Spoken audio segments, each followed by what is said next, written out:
Bismillahirrahmanirrahim. Assalamualaikum warahmatullahi wabarakatuh. Jumpa lagi dengan kami Saham Hijau, yaitu segala sesuatu tentang dunia investasi di pasar modal.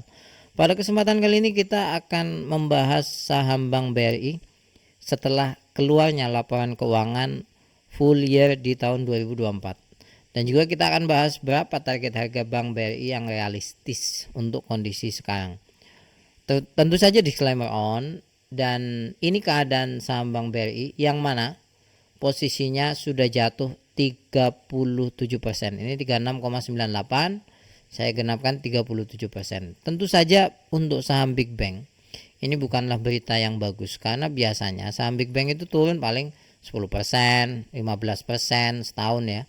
Kalau naik terus 15, 20. Ini turun 37%, hampir setengah dari puncak harga satu tahun. Nah, bagaimana kedepannya ini yang akan kita bahas. Sebelum lebih jauh, jangan lupa untuk subscribe, like, dan komen. Dan kalau Anda ingin gabung grup premium kami atau privat dengan kami, bisa cek di link deskripsi. Ini kami ambil dari Stockbit ya, resumnya saja. Jadi enak. Dan kemudian kita akan membahas membandingkan dengan bank lain. Karena kalau hanya Bank BRI saja yang kita bahas, kita tidak tahu posisi Bank BRI di antara Big Bank itu bagus atau tidak. Yang pertama tentu saja pertumbuhan kredit.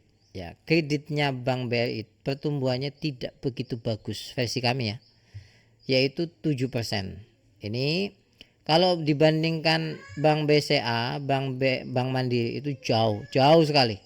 Apalagi Bank Mandiri yang memimpin. Plus pertumbuhan dana pihak ketiga juga tidak bagus, hanya 0,5%. Ya, jadi menurut saya pada akhirnya ketika ngelihat laporan ini wajar kalau misalkan saham Bank BRI itu jatuh berkeping-keping. Saya pada awalnya memikirkan tidak sejelek ini gitu loh.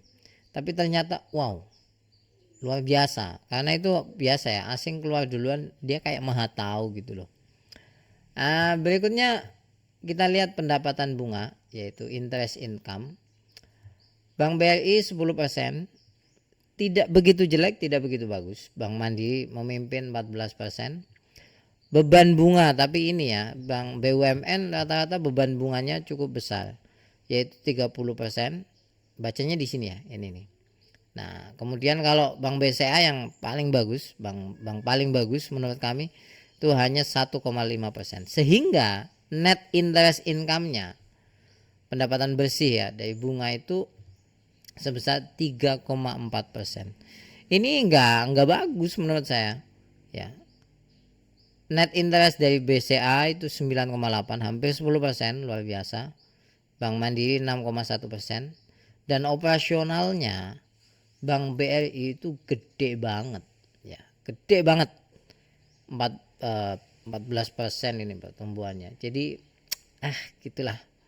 Lihat Bank BCA ya wajar, ini 2,2%. Sehingga net profitnya Bank BRI itu hanya 0,1%. Ingat ya, sekelas bank yang sebesar itu hanya punya pendapatan dari bisnis intinya itu 0,1%. Sama aja nggak tumbuh. Gitulah.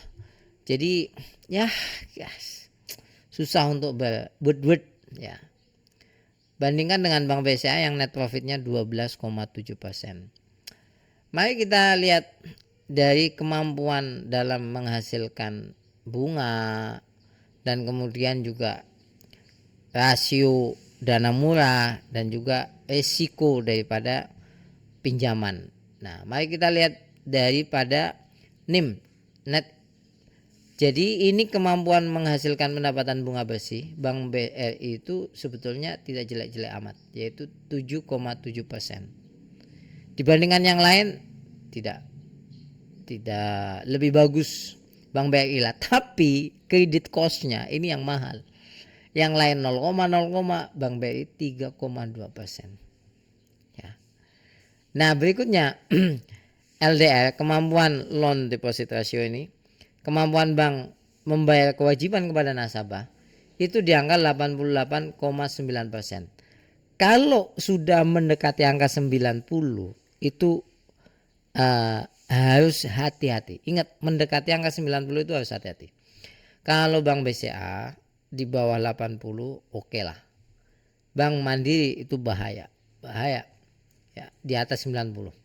Nah sekarang rasio dana murah, kalau kita ngelihat bank, enaknya ngelihat ini, semakin gede semakin enak ya. Kita lihat Bank BCA 82%, keren dia.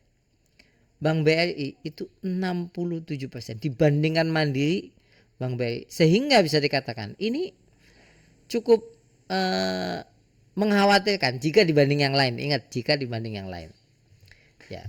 Kemudian NPL gross-nya ini yang gagal ya, sederhananya kredit yang gagal lah, itu 2,8%, lebih besar dibanding yang lainnya. Yang lainnya hanya 1,1. Ingat ya, yang paling bagus itu BCA. Memang data sudah mengatakan. Jadi kalau dibanding ini terlalu jauh ya susah. Bank Mandiri 1,8. Nah, yang paling bahaya menurut kami adalah loan at risk. Kenapa saya katakan demikian? Kalau NPL itu kan sudah gagal. Kalau loan at risk itu hampir gagal gitulah, bisa dikatakan lah. Resikonya sangat besar. Ini yang menurut kami sangat membahayakan. Berapa? 10,7%. Kalau yang lain, Bank BCA 5,3, Bank Mandiri 6,8. Kami ketika melihat 6,8 aja udah tapi Bank BRI ternyata 10,7. Jadi ya cukup bahaya. Makanya pertumbuhannya kan 0,1%. Nah, kita lihat dari sisi bandarmologi ya. Sebetulnya ada yang akumulasi nggak sih? Kalau dari sisi itu mulai Januari itu sudah mulai ada yang akum. Jadi ini kan harga kalau secara psikologis ya kan sudah murah memang. 4.000 itu udah murah banget. 3 tahun yang lalu harganya segitu. Ya, ini sudah mulai ada yang akumulasi di angka 4.000. Di angka 4.000. Tapi distribusinya, ingat, distribusinya asing masih luar biasa besar, terutama BK ini. Keluarnya gila-gilaan. Ya dari awal Januari sudah 1,8 T. Jadi bisa dikatakan gini loh. Apakah ini sudah ada tanda-tanda akan naik dengan cukup lumayan? Tidak ada. Ya, tapi apakah ini akan turun terus? Kalau ngelihat yang akumulasi terdekat tanggal 10 sampai 14 Februari. Kalau turun lebih jauh, dari sisi ini kita lihat mulai terhambat. Ingat, mulai terhambat ya, karena apa, sudah mulai ada yang menahan. Tapi ini nggak ada bantuan, ini cuman satu orang, satu broker, ini harusnya banyak. Nah, kalau kita lihat kan harapan satu-satunya kan dividen. Ingat kemarin udah bagi dividen interim ya, sekarang mau dibagi dividen final yang estimasinya itu di angka 204. Jadi yieldnya itu 5%. Menurut saya ini yield yang sudah bagus untuk ukuran bank. Kenapa? Karena ada dividen interim sebelumnya. Kalau nggak salah berarti final kalau di angka sekarang itu 7-8%an kalau nggak salah. Ya menurut saya itu sangat menarik untuk bank. Nah mari kita lihat ini ya. Kemarin distribusinya masih sangat besar. Ingat, distribusinya masih sangat besar. Sehingga kalau kita bicara potensi masih turun nggak? Masih, kalau melihat data ini. Kalau sebelumnya saya mengatakan ketika di sini sudah kuat ini. Ya karena volume pembelian udah mulai besar. Tapi ketika melihat ini,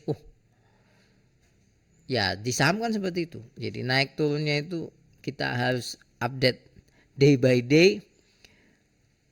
Jadi ya holdernya kita harus pegang kuat-kuat secara mental ya. Nah, apa yang menjadi menarik dari sisi Bank BRI untuk saat sekarang? Kalau kinerja menurut kami, mohon maaf ya, lihat data itu berat dan ekonomi cukup berat sekarang. Yang pertama adalah ada buyback ini, nilainya 3 triliun. Kalau buyback ini bagus ya, bagus. Sehingga apa? Membuat pasar menjadi lebih positif dan harga untuk turun lebih jauh itu semakin mengecil. Tapi kalau sisi daripada istilah katanya itu rencana bandar, maka bisa mengatakan seperti ini. Ini turun lebih jauh dulu biar nanti buybacknya harganya lebih dalam. Ya konspirasinya biasanya seperti itu. Ya tapi kan kita nggak tahu, ini kan hanya analisa aja. Nah, kalau misalkan target ya dari sekuritas itu mengatakan di angka 5.400, 5.000 lah, 5.000 itu udah bagus. Kan berarti gainnya 20%-an. Kalau di Stockbit ini dari 36 analis itu sampai 5.300, nggak jauh beda. Harga sekarang 3.860 ya. Nah, tapi perlu diantisipasi ya. Saya ingin menyampaikan data ini. Ini dari Trading Economic.